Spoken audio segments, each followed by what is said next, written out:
എങ്ങനെ ഉപയോഗിക്കാം? Disposable insulin pen സുരക്ഷിതമായി.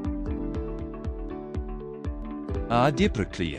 ആദ്യം പെന്റെ നിർമ്മാണവും കാലഹരണപ്പെടുന്ന തീയതിയും പരിശോധിക്കുക. ഉപയോഗിക്കുന്നതിന് മുമ്പ് ഇൻസുലിൻ സാധുവായ കാലയളവിൽ തന്നെയാണെന്ന് എപ്പോഴും ഉറപ്പാക്കണം. രണ്ടാം പ്രക്രിയ.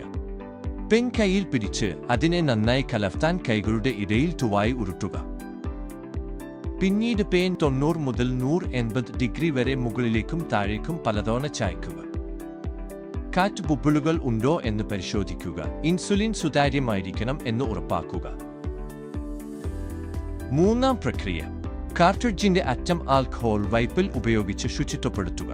ഒരു പുതിയ ഇൻസുലിൻ പെൻ സൂചി എടുക്കുകയും അതിനെ ശ്രദ്ധയോടെ പെനിൽ ഘടിപ്പിക്കുകയും ചെയ്യുക.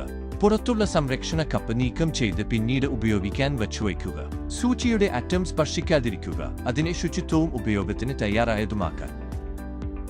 നാലാം പ്രക്രിയ. പെൻ മെതുവായി തട്ടുക. അങ്ങനെ കാറ്റ് ബുബിളുകൾ മുകളിലേക്ക് വരും. പെൻ പ്രൈൻ ചെയ്യാൻ 2 യൂണിറ്റ് തിരഞ്ഞെടുക്കുക. പിന്നീട് ഇഞ്ചക്ഷൻ ബട്ടൺ അമർത്തി ഇൻസുലിൻ ഒരു തുള്ളി സൂചിയുടെ അറ്റത്ത് കാണുന്നതുവരെ കാത്തിരിക്കുക. ഇത് പെൻ ഉപയോഗത്തിന് തയ്യാറാണെന്ന് ഉറപ്പാക്കുന്നു. ഡോസ് സജ്ജമാക്കുക. ഡയൽ തിരിച്ച് പെൻ നിങ്ങളുടെ നിർദ്ദേശിച്ച ഡോസിലേക്ക് ക്രമീകരിക്കുക. അഞ്ചാം പ്രക്രിയ. ഇഞ്ചക്ഷൻ ഇടം ആൽക്കഹോൾ സ്വാബ് ഉപയോഗിച്ച് ശുചിത്വപ്പെടുത്തുക. ചർമ്മം മെതുവായി ഞെക്കുക. സൂചി ശരിയായ 90 ഡിഗ്രി കോണിൽ കയറ്റി ഇഞ്ചക്ഷൻ ബട്ടൺ പൂർണ്ണമായി അമർത്തുക. ഇൻസുലിൻ ശരിയായി എത്തിക്കാൻ സൂചി 10 സെക്കൻഡ് വരെ അതേ സ്ഥിതിയിൽ പിടിച്ചിരിക്കുക. ആറാം പ്രക്രിയ.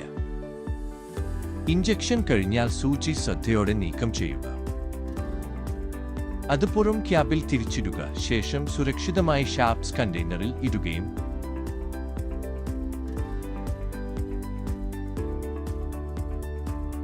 ഡിസ്ക്ലെയിമർ. എപ്പോഴും സുതാര്യമായ ഇൻസുലിൻ മാത്രമേ ഉപയോഗിക്കേണ്ടത്. ദ്രാവകം മങ്ങിയതോ കണങ്ങൾ ഉള്ളതോ ആണെങ്കിൽ ഉപയോഗിക്കരുത്.